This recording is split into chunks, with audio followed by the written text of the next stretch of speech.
Most people believe managing your kids' emotions is the most important part of parenting, but taking care of yourself actually is.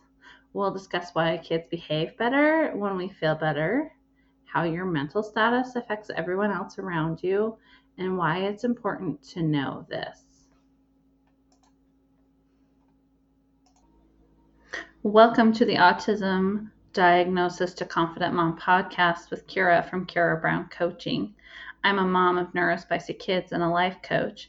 I'm here to share real tips and support to help you feel confident as a parent. Hi, today we're going to talk about why it's important for mom or other adults in our ADHD and autistic kiddos' lives to be regulated and why that matters. But first, I'm going to start off with a story. I found myself at school substituting a first grade classroom. And just kidding, it was second grade. And it was chaos. It wasn't even organized chaos, it was chaos. I had two kids that kept fighting and picking with each other from across the room. You'd have them in complete corners and they're like hollering back and forth at each other and tattling, and so-and-so stuck their tongue out when you weren't looking, and this whole thing going on. And then I had another student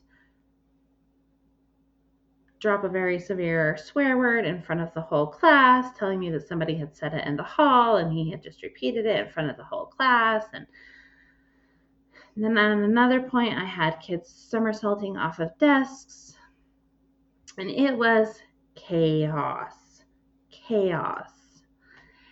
And I left that classroom that day feeling very dysregulated. I wanted to go home, curl up in a ball, and cry in my bed. It was not my finest day of substituting. And so, as life has it, we had a choir concert. And for those of you that don't know, we live 60 miles out of town on a ranch. That's my husband's career, he is a rancher or cowboy. And so we do not go home to turn around and come back to the concert. And so we stay in town. So often we will run some errands, we'll get some dinner, we'll go to the concert, and then we'll go home. And this was a middle school child's band concert. So I pick up my children from school, and they seem to be having a rough day. It just seems like immediately they're fighting, they're bickering in the store when we're picking up a few odds and ends that we need. They're bouncing off the walls, they're touching everything, they're all over the place, asking for everything, wanting everything, arguing with each other, saying they're starving. And then you get to dinner and they won't eat anything. And it just is rough, right? Have you had days like this? So this is why it's important for mom to be regulated. This story is a very good example of that. This is what we call mirroring emotions in the life coach world. And it's not important that you remember that term. What's important is that you know that we copy each other's emotions. Don't believe me?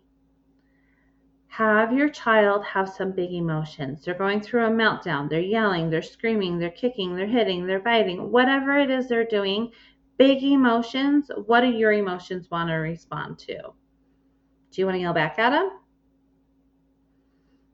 Do you want to get loud? Do you want big emotions want to come up for you too? That is mirroring emotions. So co-regulation is our kids mirroring our emotions. So if we are dysregulated, like I was the day of subbing, and then I took my kids to the middle school concert, I was dysregulated and they mirrored me. It happens all the time.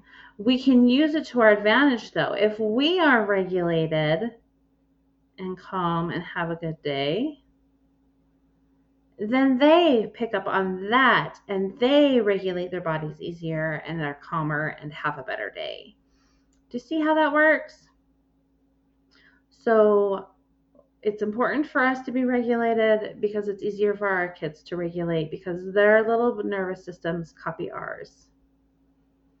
At least that's the way we want it to be. It can work the other way too, but as the functioning adult, when their nervous system goes offline, their prefrontal cortex, the front of their brain, their thinking brain, stops working and they just need help getting back there. And so regulating with them, co-regulation helps them a lot.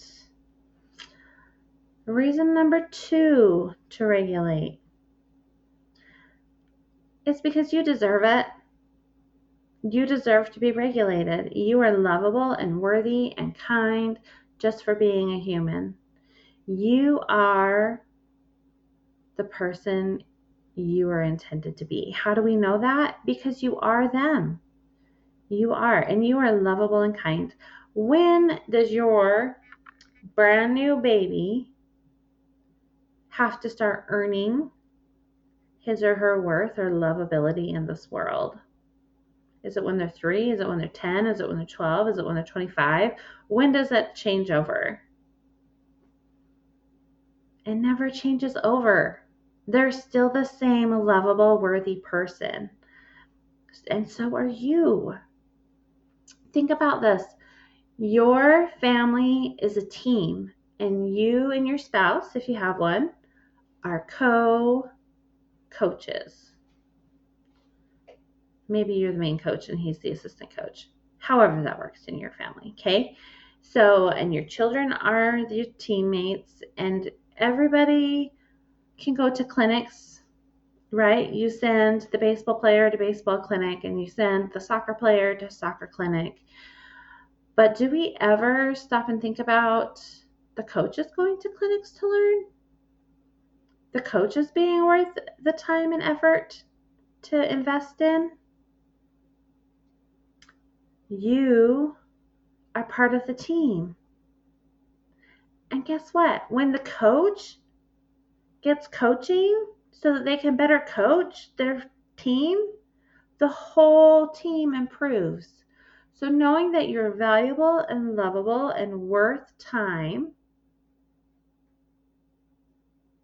to either get some education for yourself, get some peace and quiet, to regulate your system, that means the whole team's going to improve if you implement those things. The third reason regulation is the most important thing in parenting is because regulation isn't your character. It doesn't define who you are. Before I found this work, I was a parent who snapped and yelled. I would do it, and I would handle it as best I could until I couldn't handle it anymore, and then I would yell. And I'm not proud of that, okay? But that was my body dysregulated, and I didn't know how to re-regulate it. I'm not making excuses, but this is what was happening in my nervous system, okay? But now that I've learned to re-regulate myself, I am more patient. I am more kind. I do not yell very often anymore. I still can get there. I can still get dysregulated, and I can still lose my patience and my cool and occasionally snap at my children. But regulation has made it so that I do not snap and yell at my children. Learning to regulate myself. I don't tell you this because I want you to feel guilty for being dysregulated. Being dysregulated is part of the human experience. You can't enjoy the pleasures of being regulated if you don't know what it's like to be dysregulated. You can't help dysregulated children if you don't know what it's like to be dysregulated. It's all part of the human experience. It's not wrong for them to be dysregulated as your children. It's not wrong for you to be dysregulated. It's just part of the human experience. But life is more enjoyable when we learn how to stay in that regulation state. And just a quick tip, don't try to learn regulation techniques when you're dysregulated. That's not the time. Our prefrontal cortex shuts off. Our thinking brain shuts off. We become reactionary when we're dysregulated. So the time to learn tips and tricks to regulate your brain is when you are regulated already. And you might be like, yeah, but I'm in a chronic state of dysregulation. It ebbs and flows. So try working on it when you're just slightly dysregulated instead of in the middle of a big meltdown with your child, okay?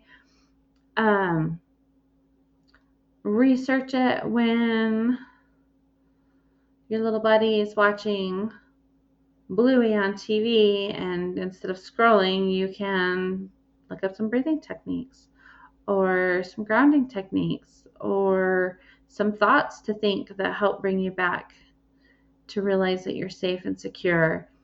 And if you need help learning how to regulate yourself, I have a whole course on that. And that course is called the Co-Regulation Lab, and we go 12 weeks one-on-one together, and we help you learn to regulate. Keep up the good work, Mama. You're doing better than you think you are. I can't wait to see you. Thanks so much for listening to Autism Diagnosis to Confident Mom. If this episode helped you feel a little more seen or supported, please take a moment to like, follow, or subscribe to the podcast. And if you know another parent who needs to hear this, share it with them too. We're all in this together. You're doing better than you think, Mama. You've got this.